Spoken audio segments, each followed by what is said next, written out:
Hey everyone, hope you guys are having an awesome day. Just wanted to discuss today a little bit about using yoga therapy as part of brain retraining. And as a therapist and a yoga therapist and a yoga teacher, this is something that really sticks with me and I think is so valuable.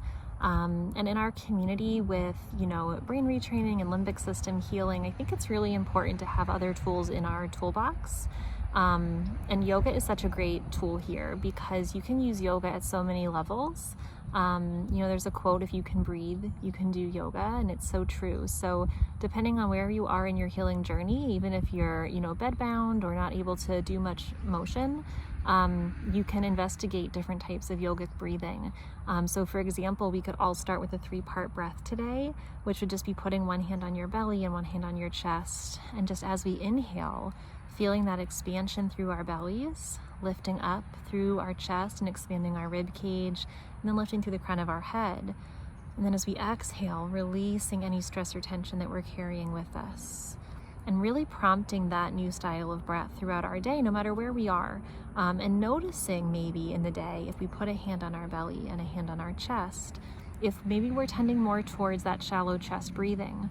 And knowing that with limbic system, parasympathetic nervous system, that chest breathing is where our bodies live in fight or flight response mode.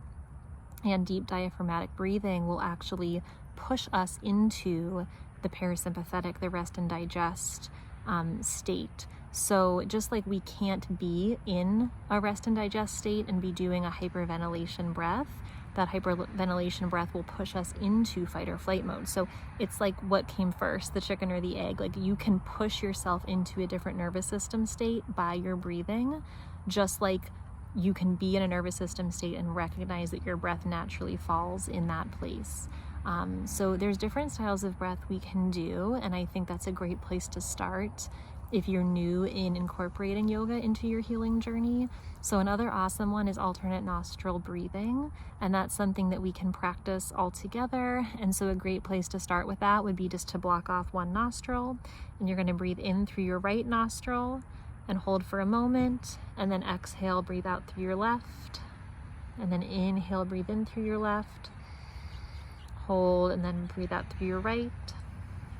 And there's different positions for hands, so you can go back and forth like this.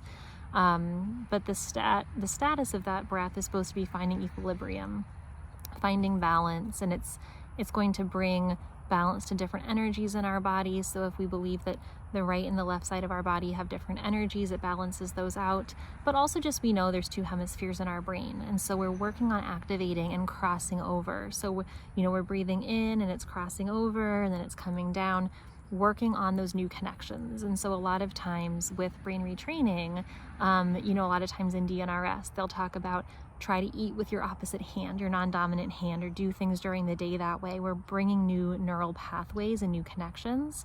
So not only does breath work from yoga work on pushing us into parasympathetic nervous system and out of fight or flight mode, but it's also a new way of breathing. Breathing is something that's so subconscious, and we do it all the time, no matter what we're doing. So just thinking of that, if the power of eating with our non-dominant hand or writing with our non-dominant hand is important in disrupting old neural pathways and forming new ones, what if we took something as basic and every day and every moment as our breath and did new breath patterns? How powerful is that? So that's something that I think is really useful. And then if we get a little bit deeper into somatic therapy with yoga, and we think about stretching and where our body stores trauma, think about authors like Peter Levine and Bessel van der Kolk, and these really huge names in somatic therapy and mind-body therapy techniques. We know that our body does hold on to trauma in different places, and whether that's a physical trauma that actually gets stored, like wherever we were injured, or that different emotional traumas get lodged in different parts of our body.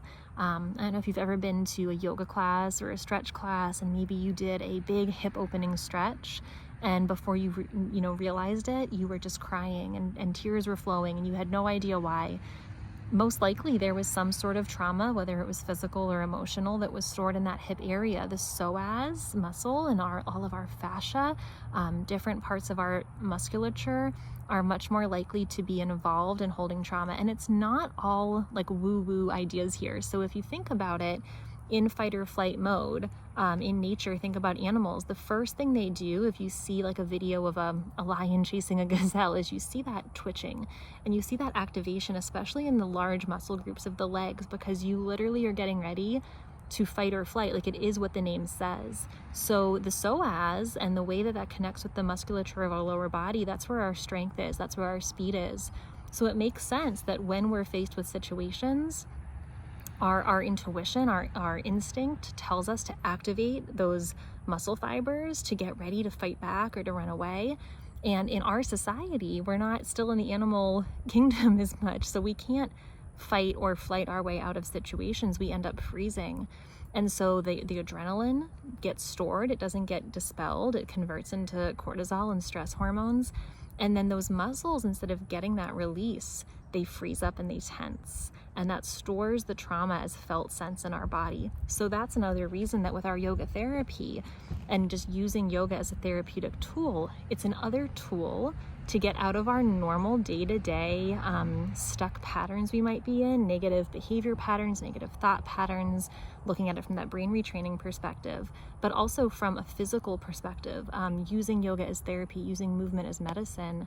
We're actually undoing knots, metaphorically within our muscles, and that is releasing places that we've stored tension and trauma. And so again, something as simple as, when you wake up in the morning, oh, there's a loud car. I love doing outside videos when I have time, but sometimes there's loud noises. So again, we're working on our patience and not having our fight or flight get activated by the loud noises.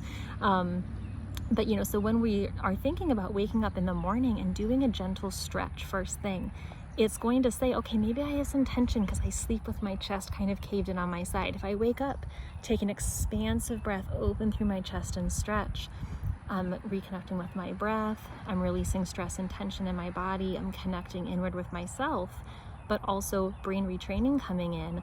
Interrupting negative neural pathways. A lot of times with chronic pain or chronic illness, the first thought upon waking is symptom checking, body scanning for symptoms. Am I still tired? Am I feeling sore? Am I feeling pain? So when we replace that with something healthy like yoga, stretching, breath awareness, we're also interrupting the negative neuronal pathways. And that's, again, just such a positive place where I think yoga and brain retraining really cross paths, and we just don't give it enough credit for the power that it can have. And the last thing I'll touch on is sense of community and spirituality. So we've done so much research, in the counseling field, knowing that lack of community and that lack of spirituality and connection, mind-body connection, is a really big struggle for a lot of us in healing. And we've lost in Western society, again, noises, sorry. We've lost in Western society a lot of that sense of community and belonging and having support.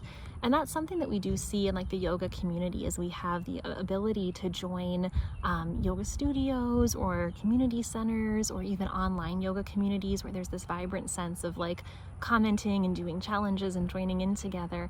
But even just going somewhere that the stage is set for healing. So you're going to a yoga class, everyone there is for the same reason, and the teacher sets the tone, and there's healing sounds and music, especially something like restorative yoga or yin yoga. I'm not talking about, power yoga or going outside of your comfort zone or pushing past your comfort when you're healing, but something like restorative yoga where you're holding a pose for maybe 3 to 5 minutes and it's all mat based and there's just candles and music. You're also gaining a sense of community. You're around other people who are also engaged in healing. And we discussed that in the last video, where you're trying to get away from the people, places, and things that reminded you of your illness and your symptom checking, and into new environments that support positive healing thoughts. And what a better place than maybe incorporating that into your visualization rounds of walking into a yoga studio, surrounding yourself with other people who are there for healing, and then seeing those sights and those sensations and those smells, and then you can even replicate that at home.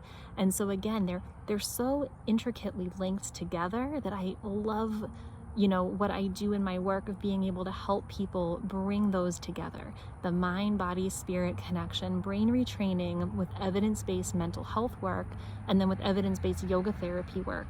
And it's all things that you can do yourself at home too. So if you'd like to see any more videos with really specific ways to break down the poses, leave it in the comments below and I'll see what I can do if you have specific things you're looking for. And also be on the lookout. I'm creating a course of using yoga therapy for chronic fatigue, and I'll be updating on that as well pretty soon. So I hope you all have a really wonderful day full of healing energy. Close your eyes and take some deep breaths tonight, and maybe do some stretches that feel good in your body. And I hope you have a wonderful healing day.